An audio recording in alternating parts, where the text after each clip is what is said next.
이것은 내 성경입니다. 나는 성경이 말씀하는 모든 것을 믿습니다. 나는 하나님의 자녀이며 성경 속에 있는 모든 약속들도 내 것이고 성경에 할 수 있다고 한 모든 일들을 나는 할 수 있습니다. 나는 지금 영원불변한 하나님의 말씀을 받습니다. 내 생각은 깨어있고 내 마음은 열려 있습니다. 지금 받으려 하는 하나님의 말씀으로 인해 분명히 나는 변할 것이고 성장할 것입니다. 할렐루야. 아멘. 오늘 말씀은 은혜의 가문을 세우기, 은혜의 가문을 세우자 라는 말씀입니다. 가정을 바로 세운다는 것은 너무나 중요합니다. 그런데 요사이 우리가 살고 있는 이 세상은 가정이 바로 선다라는 것 자체가 참 어려운 세태이다 하는 것을 여러 가지 상황에서 이야기할 수 있습니다. 우리 주위를 둘러싸고 있는 수많은 환경들이 우리 자녀들과 또 아주 긴밀하게 밀접하게 침투해오는 여러 가지 요소들이 우리를 혼란스럽게 만들고 어렵게 만드는 그런 부분들이 분명히 있습니다. 뿐만 아니라 어떤 부분에 있어서는 가정을 굉장히 자기들끼리는 굉장히 가정이 잘 세워지는 것 같은데 이 가정이 진짜 영향력을 미치는 가정으로서 다른 사람들에게도 좀 더 소망을 주고 좀 더 모델이 되어질 수 있는 그런 가정이 된다는 것은 너무나 중요한 요소이기 때문에 더더욱 그렇습니다. 오늘 본문에 등장하는 고넬료를 중심으로 이 고넬료의 삶을 돌아보면서 우리에게 주님께서 말씀하고자 하시는 뜻이 무엇인지를 발견해 보려고 합니다. 오늘 말씀의 서두는 1절에 이렇게 시작합니다. 가이사라에 고넬료라 하는 사람이 있으니 이달리아 부대라 하는 군대의 백부장이라. 고넬료가 있는데 그는 이달리아 부대의 백부장인데 그가 살았던 곳이 어디냐? 가이사랴다. 그가 살았던 도시는 대단히 중요합니다. 어떤 도시에 살았느냐에 따라서 그의 환경을 알 수가 있고요. 그의 직업이 뭔지에 따라서 그의 삶의 가치관과 그의 삶의 반경들을 읽을 수가 있습니다. 가이사라라는 곳은 이스라엘 지역에 있는 그 항구 옆에 있는 도시인데 여기는 그 가이사의 이름을 따서 지은 도시가 가이사라입니다. 가이사가 누구냐면 가이사는 로마의 황제죠. 로마의 황제가 그 당시에 모든 나라를 통치할 때 그래서 이스라엘에는 가이사라가 있고 가이사라 빌립보가 있습니다. 그만큼 이 가이사라라고 하는 이름을 따는 그런데 중요한 의미를 갖고 있었던 그런 도시입니다. 그러니까 결국은 이 가이사라가 어떤 도시인지를 알려고 하면 가이사라에 어떤 건축물들이 있는지를 보면 알 수가 있는데 가이사라는 굉장히 큰 신전이 있었습니다. 엄청나게 큰 신전이 있었는데 그 신전 안에는 엄청나게 큰 숭배할 상이 형상이 하나 만들어져 있는데 그것이 바로 황제의 상이었습니다. 그러니까 가이사라라고 하는 도시는 황제 숭배하는데 최고의 어떤 도시일 수밖에 없었다라는 겁니다. 이름 자체도 그렇고 그 도시가 가지고 있는 특성 자체도 그렇고 가지고 있는 모든 환경이 그런 도시였다는 겁니다. 로마는 각 나라를 점령하고 난 다음에 그 나라를 점령한 이후에 그 나라의 정치, 문화, 종교를 인정을 해줍니다. 그러나 자기들이 가지고 있는 것을 함께 믿어라.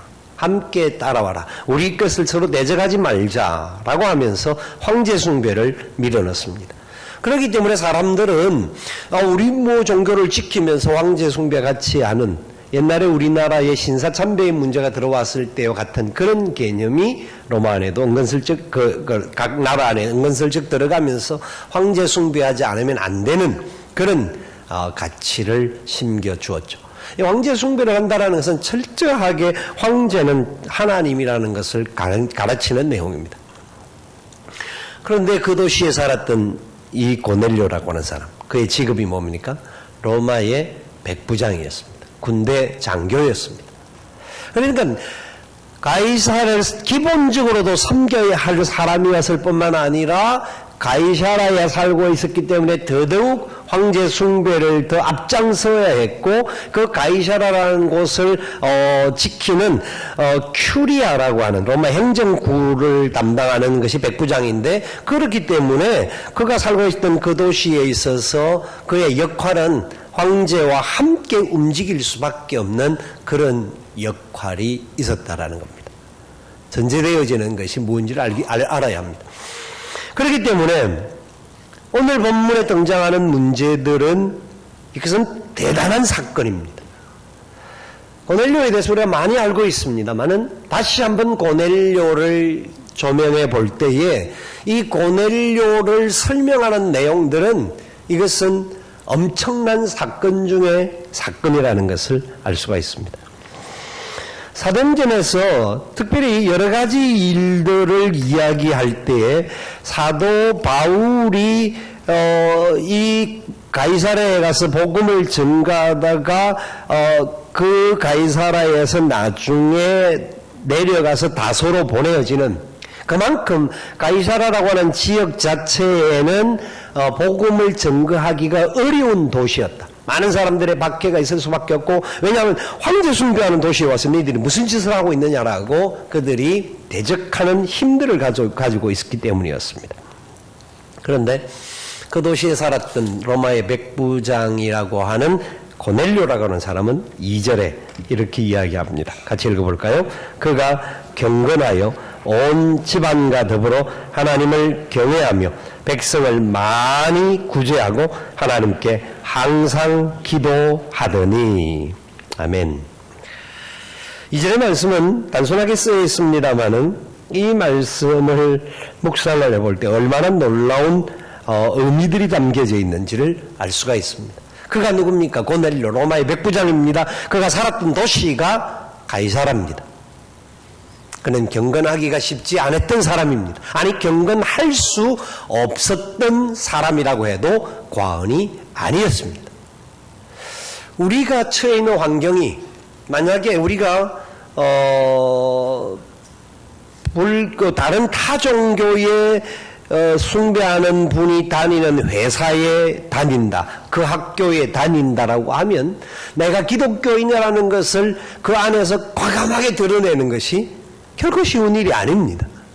여러 가지 상황에서 저항을 받을 수가 있고 더 이상 그 관계를 유지하기가 쉽지 않은 그런 환경이라는 것을 생각하면 쉬운 상황입니다. 그런데 그는 경건하였다. 경건하면서 하나님을 경외하였다. 이 경건이라는 말은 우리가 많이 생각해야 될 단어 중에 하나인데, 경건이라는 단어 자체는 우리가 일반적으로 생각하고 저 사람 참 경건해, 경건한 것 같아 라고 말을 할 수가 있어요. 외형적인 모습이나 하는 행동이나 그 삶을 보면 참 경건한 것 같아. 그런데 그 사람의 경건함을 우리가 다 알 수가 없어요. 교회에서 보면 다 경건한 것 같아. 목사도 그렇고 특별히 가운을 입은 분들은 더 경건한 것 같아. 항상 하는 말이지만, 왜냐하면 우리는 수많은 것을 가릴 수 있는 존재들입니다. 근데 그 사람의 경건함을 알려고 하면 그 사람의 가정, 그 사람을 둘러싸고 있는 주위에 있는 많은 사람들을 통하여서 그 사람이 경건한지 아닌지를 확인할 수가 있습니다. 여러분, 우리는 경건하다라는 말이 어떤 의미를 담고 있는지를 알아야 하는데, 경건하다라는 하나님을 닮는 것이라는 뜻입니다.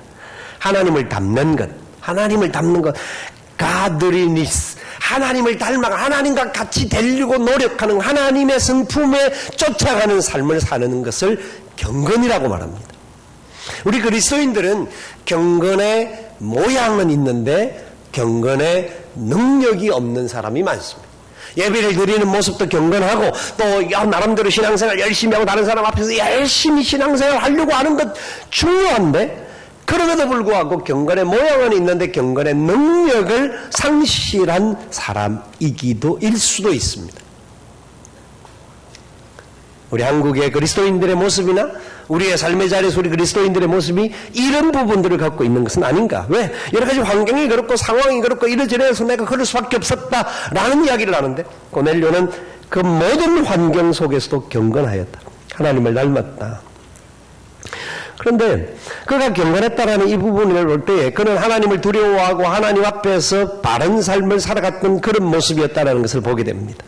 고넬료가 경건하였는데 그 경건이 어떤 모습으로 연결되어지느냐면 자기가 경건할 뿐만 아니라 온 집안과 더불어 하나님을 경외하였다. 온 집안이라고 하면 이 고스라고 하는 집안이라는 단어인데 이 자기의 집에 있는 모든 가족들, 그러니까 아내와 자녀들과 그리고 뭐 일가 친지들 그리고 그를 둘러싸고 있는 많은 사람들과의 관계를까지 설명하는 내용입니다. 그가 경건하였을 뿐만 아니라 자기의 집안에 있는 모든 사람들까지 경건한 모습으로 하나님을 경외한 삶을 살았습니다. 저는 이 사도행전 10장에 등장하는 고넬료를 묵상하면서 느끼는 것은 아주 강한 느낌은 딱 한 가지입니다. 이는 철저하게 하나님을 닮으려고 했던 사람입니다. 하나님의 뜻을 어떻게 하든지 받아서 그것을 내 삶의 자리에서 실천하고 순종하려고 했던 사람이었다 하는 것을 알 수가 있어요. 7절에 보세요. 7절에 보면 그가 한번 같이 읽어봅시다. 마침 말하던 천사가 떠나매 고넬료가 집안 하인들과 보아 가운데 경건한 사람 하나를 불러. 무슨 말이냐면 4절에 천사가 나타나서 하나님의 사자가 나타나서 이야기하는 내용을 듣습니다. 들어서 베드로를 청해와서 너희들이 말씀을 들어야 된다라는 말씀을 듣고 그 말씀을 그대로 그 천사의 말씀 앞에 두려워하는 진짜 겸비한 마음으로 납작 엎드려서 그 말씀을 그대로 받아들이는 모습이 4절에 나오고 있어요. 그렇게 말씀을 받은 것을 그냥 받고 두려워서 어떻게 해야 되냐고 주저하지 않고 이것을 이루기 위하여서 자기의 데리고 있는 하솔들을 보내는데 자기의 종 2사람과 부하 1사람, 병사 1사람을 베드로를 데리고 오는 일에 보냅니다. 그런데 이 사람들을 어떻게 설명하고 있느냐 하면 경건한 사람. 그의 그가 데리고 있었던 부하 가운데도 경건한 사람이 있었다. 다른 말로 하면 그의 집안 하인들도 집안 하인들이라고 할 때 이 집안 하인은 앞에 2절에서 이미 그의 집안의 모든 사람과 더불어 경건하였다, 하나님을 경외하였다고 볼 때 이 하인들도 하나님을 경외하였을 뿐만 아니라 그의 부하 병사도 경건한 하나님의 사람이었다. 여러분 이해가 되십니까? 누가 먼저였는지는 모릅니다. 상상은 가능합니다. 어쩌면 이 부하가 처음에 경건한 그리스도인으로서 자기 상관이었던 고넬료에게 복음을 전했을지도 모릅니다. 아니면 그 당시는 종들이 먼저 그리스도를 영접했던 그런 시기가 많았기 때문에 고넬료의 종들 중에 하나가 예수를 먼저 믿고 너무나 좋은 예수님을 자기 주인에게 소개를 했을지도 모릅니다. 아니면 부인이 먼저 믿었든지 자녀들이 먼저 믿었든지 그럴 수도 있을 겁니다. 아니면 고넬료가 먼저 믿었는지 우선순위는 정확하게 알 수는 없습니다만은 그를 둘러싸고 있는 많은 사람들이 어떤 사람이었느냐, 하나님을 닮아가기를 소망하는 경건하고 하나님을 경외하는 사람이었다라는 겁니다. 여러분 이것은 대단히 중요한 요소인 것을 우리에게 가르쳐 줍니다. 고넬료는 그 하나의 삶뿐만 아니라 그의 가족들 그리고 그를 둘러싸고 있는 관계된 많은 공동체의 멤버들과 함께 하나님을 경외하기를 기뻐하였다. 그리고 그들에게 그 경외가 되어지도록 계속하여 도움을 주었던 사람이라는 겁니다. 우리는 어떻습니까? 다윗은 그가 왕이 된 이후에 하나님 앞에 기도하는 내용이 나옵니다. 사무엘하 7장에 보면 하나님 앞에 간구하기를, 하나님 내가 참 이렇게 귀한 자리에 서게 된 건 얼마나 큰 하나님의 은혜인지 모릅니다. 그런데 종의 집에 복을 더 주셔야 됩니다. 아니 그렇게 복을 받았는데 뭔 또 복을 받으려고 하느냐. 그가 받기를 원하는 복은 다른 것이 아니라 하나님을 우리 모든 자녀손 대대가 떠나지 않는 복을 주시옵소서. 하나님을 경외하고 하나님을 기뻐하는 삶을 살아가게 도와주시옵소서. 여러분, 진정한 하나님을 경외한다고 한다면 나뿐만 아니라 나를 둘러싸고 있는 많은 사람들에게 하나님이 어떤 분인지를 전해줄 줄 아는 그런 삶의 모습이 필요함을 고넬료를 통하여 다시 알게 됩니다. 세상이 어지럽습니다. 많이 혼탁합니다. 많은 파괴가 일어나고 갈등 구조들이 일어나고 가정들이 파괴되어지고 사회가 질서가 문란해집니다. 여러 가지 요소 속에서 세상이 자기 소견에 옳은 대로 달려갑니다. 왜 그럴까요? 하나님을 경외하고 하나님을 향한 경건함들이 떨어져 가기 때문입니다. 우리가 과거의 율법주의로 돌아가야 된다, 폐쇄적인 삶을 살아야 된다, 아닙니다. 진정한 경건이 뭔지 오늘 고뇌를 통해서 우리에게 한 번 더 경험해야 합니다. 하나님께서 우리에게 주시고자 하시는 방향이 뭔지를 우리는 받아서 그것이 우리의 삶에 어떻게 적용되어야 될 것인지를 고민해야 합니다. 이 세태는 하나님을 두려워하지 않습니다. 아니, 하나님을 오히려 우습게 생각하고 하나님의 성도들의 삶을 조롱거리로 여기려고 합니다. 여러분, 그럼에도 불구하고 우리는 경건해야 합니다. 이 세상의 소망은 하나님을 경외하는 사람들을 통하여서, 하나님을 경외하는 성도와 교회를 통하여서 세상은 소망과 빛 가운데로 나아갈 수가 있습니다. 그 부분에 대한 확신을 가져야 합니다. 고넬료가 그랬던 것이 우리에게 어떤 영향을 주는지를 확인해야 하는데, 우리는 우리의 삶의 목표가 뭔지를 다시 한번 점검해 볼 필요가 있습니다.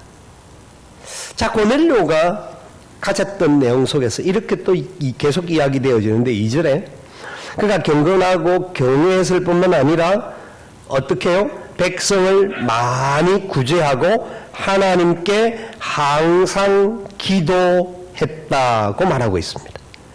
백성을 많이 구제하고 하나님께 항상 기도했다. 얼마든지 할 수 있는 일이겠죠. 나름대로 조금 괜찮은 사람들이 할 수 있는 행동이라 볼 수가 있는데, 저는 고넬료의 이 구제와 고넬료의 기도 이 내용을 보면서 말씀을 통하여, 다른 많은 말씀을 통하여 적용을 지금 해보려고 하는데, 고넬료는 철저하게 하나님의 은혜를 깨달은 사람이다. 철저하게 예수 그리스도의 구원의 복음이 무엇인지를 발견한 사람이었고, 그래서 예수 그리스도의 말씀이라고 하면 그의 삶의 최우선으로 실천했던 사람이었다 하는 것을 확인할 수가 있습니다. 많이 구제했다, 이 말은 그냥 한 번 구제할 때 많이 했다가 아니라, 많이라는 말 속에서는 계속이라고 하는 현재 분사형의 의미가 있습니다. 그가 반복적으로 지속적으로 어려운 사람들을 향하여 계속 사랑을 나누었다라는 의미입니다. 고넬료의 삶의 모습에는 그가 사실은 구제보다는 어쩌면 허세를 부릴 수 있는 위치였는지도 모릅니다. 로마의 백부장이라는 힘은 굉장한 파워를 낼 수가 있습니다. 그 지역의 작은 지역이지만 그 지역에 자기 자신의 권세가 있었던 사람입니다. 많은 부분에 있어서 물질을 약탈도 할 수 있었던 사람들이었고, 그 시대가 그랬더랬습니다. 그런데 고넬료는 오히려 자기에게 있는 것들을 어떻게 하면 나누고 베풀고 다른 사람을 섬기는데, 구제하는데 사용했다라는 거죠. 왜 그랬을까요? 그냥 그가 가진 것이 많아서 그랬을까요? 그가 왜 이런 행동들을 할 수밖에 없었을까요? 여러분, 이유가 있지 않겠습니까? 22절 말씀에 보면 사람들이 고넬료에 대해서 이렇게 칭찬을 합니다. 22절 한 번 더 같이 읽어봅시다. 그들이 대답하되 백부장 고넬료는 의인이요 하나님을 경외하는 사람이라 유다 온 족속이 칭찬하더니 그가 거룩한 천사의 지시를 받아 당신을 그 집으로 청하여 말을 들으려 하느니라. 고넬료가 보내었던 하솔들이 베드로에게 가서 고넬료가 어떤 사람인지를 그의 부하 병사와 그의 종들이 베드로에게 선포하는 말이 고넬료라는 사람이 이런 분입니다. 많은 사람들에게 칭찬을 받을 뿐만 아니라 유대 모든 사람들이 고넬료를 인정하고 있습니다. 하는 이야기를 합니다. 고넬료가 행했던 일이 무엇이라고요? 구제와 기도하는. 많이 구제하였고 계속 구제하였고 항상 기도했다는 이것도 현재 분사인데 계속 반복해서 지속적으로 하나님 앞에 기도했는데, 여러분 고넬료의 기도의 내용이 무엇이었을까요? 성경에 나오지 않는데 저는 상상을 해봅니다. 고넬료의 기도는 자기만을 위한, 자기 하솔들만을 위한 기도가 아니라 우리를 둘러싸고 있는 많은 주위에 있는 어렵고 힘든 사람들, 하나님이 우리에게 맡겨준 하나님의 복음이 어떻게 하면 저들에게 흘러가게 할 것인지에 대한 간절한 중심이 있었던 사람이었다. 그렇게 단언할 수가 있어요. 아니, 성경에 기록도 안 됐는데 어떻게 알 수 있냐 이거죠. 사도행전 20장 35절 말씀해 보면 우리가 많이 수없이 이야기했던 구절인데 20장 35절이 뭐가 있는 줄 아십니까? 들으면 하시잖아요. 주는 자가 받는 자보다 복이 있다 하느니라. 알죠? 그게 바로 어디냐고요? 사도행전 20장 35절입니다. 그 앞에 뭐라고 이야기하고 있냐면 범사에 여러분에게 몽원을 보여주는 것과 그리고 수고하여 약한 사람들을 돕고, 사도 바울이 에베소 교회 장로들에게 에베소를 떠나면서 남겨줬던 말입니다. 지금까지 우리가 어떻게 살았든지 무엇을 위하여 갔든지에 대한 이야기를 합니다. 약하고 어려운 사람들을 돕는데 이 일을 했던 이유가 뭐냐면 주는 자가 받는 자보다 복이 있다고 하신 주님의 말씀이 그렇기 때문이었다라는 것을 선언하고 있습니다. 구제는 주님이 기뻐하는 것입니다. 그래서 4절에도 보면 고넬료의 기도와 고넬료의 구제가 어떻게 되었다고요? 하나님 앞에 상달되고 어떻게 되었다? 기억하신 바가 되었다. 그냥 하나님 앞에 연락되었다 정도가 아니라 하나님이 고넬료의 기도와 고넬료의 구제를 기억하고 계신다라는 겁니다. 하나님이 기뻐하는 것이 아니면 기억하시겠습니까? 하나님은 우리의 죄를 동에서 서에서 뭔가같이 옮기시는 분인데 죄는 잊어버리시는 분이지만 우리가 행하는 하나님의 뜻을 행하는 하나님의 말씀 가운데 살아가는 그 삶을 잊지 않는 겁니다. 고넬료가 누구에게 배웠는지는 모릅니다. 얼마나 동안 신앙생활을 했는지도 성경에 나와 있지 않습니다. 그러나 그는 말씀의 핵심을 붙잡고 예수 그리스도의 말씀 앞에 철저하게 순종했던 사람임을 알 수 있습니다. 우리가 잘 아는 예수님께서 마태복음 25장에 마지막 때에 일어날 일들을 말씀을 하시면서 행하셨던 일이 있습니다. 너희들은 내가 줄이고 목마르고 배고플 때 나에게 먹을 것을 주고 입을 것을 주고 마실 것을 주면서 나에게 베푼 사랑이 있기에 내가 너에게 큰 상을 주겠다. 주님, 우리가 언제 주님을 위해서 그런 걸 했습니까? 우리는 한 것도 없는데요. 우리가 한 것도 없는데 어떻게? 라고 할 때에 가난한 자를 위해서, 줄인 자를 위해서, 목마른 자를 위해서 네가 했던 행동이 바로 네가 나에게 한 것이다. 내가 그 선지자의 복을 너에게 주겠다. 너희들이 베푸신 그 사랑의 복을 너희에게 줄 것이다. 예수님이 친히 하신 말씀이거든요. 예수님께서 이 땅에 우리가 그리스도 예수를 닮은 사람으로서 예수님의 은혜를 받은 사람이기 때문에 그 받은 은혜를 우리에게 주어진 그 놀라운 사랑을 실천하는 비결을 우리 주위에 있는 수많은 어렵고 힘들고 연약한 자들을 남겨두셨다는 겁니다. 그들에게 우리가 할 수 있는 사랑, 그들에게 우리가 할 수 있는 나눔, 베품, 선한 일을 행하는 것이 바로 주님께 하는 것이라고 말씀하시면서까지 주님이 우리를 기억해 주시려고 한다는 겁니다.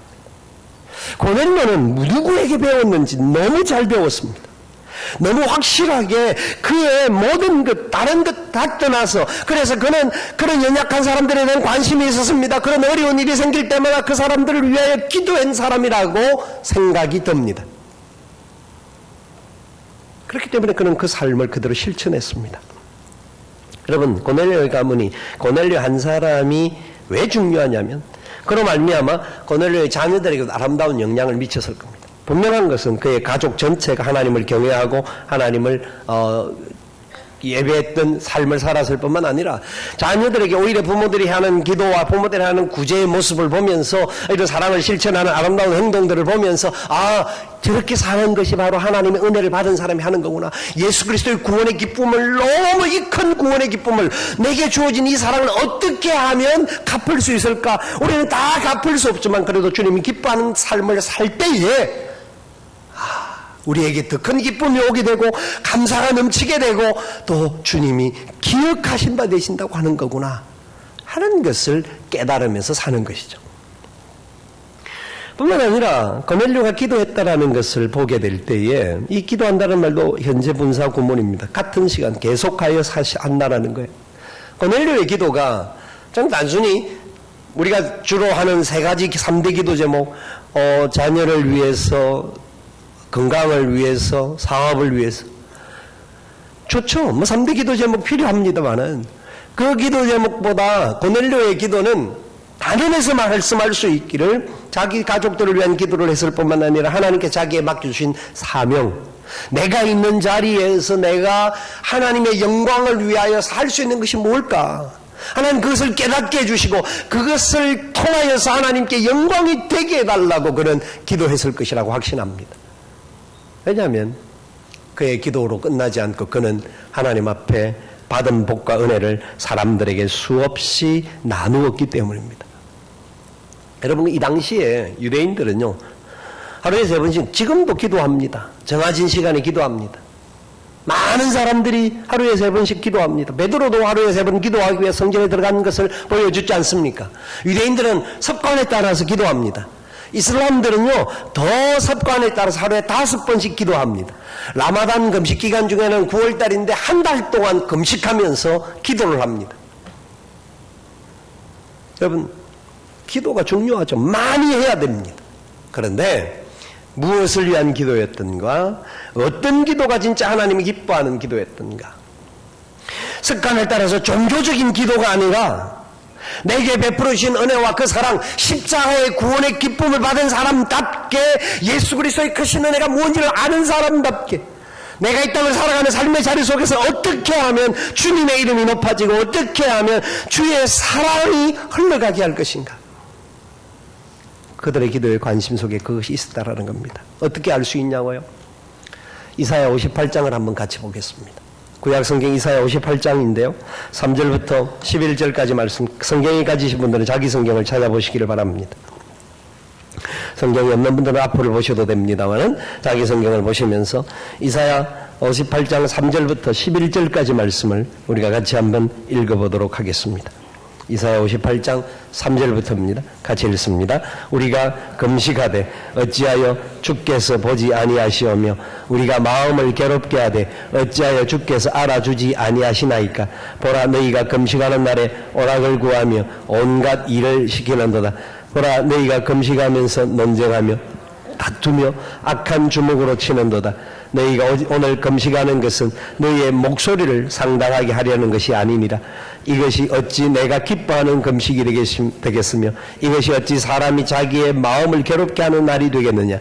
그의 머리를 갈대같이 숙이고 굵은 배와 죄를 펴는 것을 어찌 금식이라 하겠으며 여호와께 연락될 날이라 하겠느냐.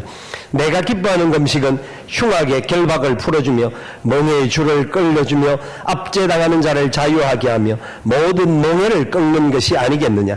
또 줄인 자에게 내 양식을 나누어주며 유리하는 빈민을 집에 들이며 헐벗은 자를 보면 입히며 또 내 권력을 피하여 스스로 숨지 아니하는 것이 아니겠느냐. 그리하면 내 빛이 새벽같이 비칠 것이며 내 치유가 급속할 것이며 내 공의가 내 앞에 행하고 여호와의 영광이 내 뒤에 호위하리니 네가 부를 때에는 나 여호와가 응답하겠고 네가 부르짖을 때에는 내가 여기 있다 하리라. 만일 네가 너희 중에서 멍에와 손가락질과 허망한 말을 제하여 버리고 줄인 자에게 내 심정이 동하며 괴로워하는 자의 심정을 만족하게 하면 내 빛이 흑암 중에서 떠올라 내 어두움이 낮과 같이 될 것이며 여호와가 너를 항상 인도하여 메마른 곳에서도 내 영혼을 만족하게 하며 내 뼈를 견고하게 하리니 너는 물된 동산 같겠고 물이 끊어지지 아니하는 샘 같을 것이라. 아멘.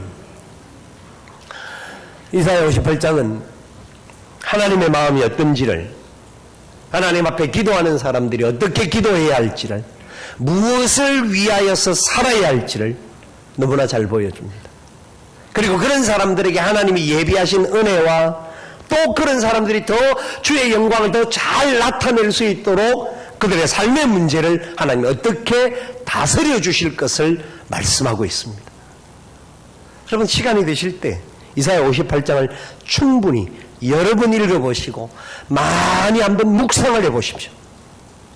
저는 고넬료의 삶을 보면서 고넬료가 어떻게 알았던지 이사야 58장도 알았던 사람 같고 마태복음 25장도 알았던 사람 같고, 고넬료가 주님의 말씀을 어떻게 잘 알았던지, 그가 그냥 단순한 경건함이 교회에서 있는 단순한 경건한 척하는 경건이 아니라 경건의 모양은 있고 능력이 없는 힘없는 그리스도인들의 모습이 아니라 그의 삶의 중심에 경건의 능력, 하나님의 은혜의 역사가 계속해서 나타났던 사람이었다는 것을 우리는 볼 수가 있습니다.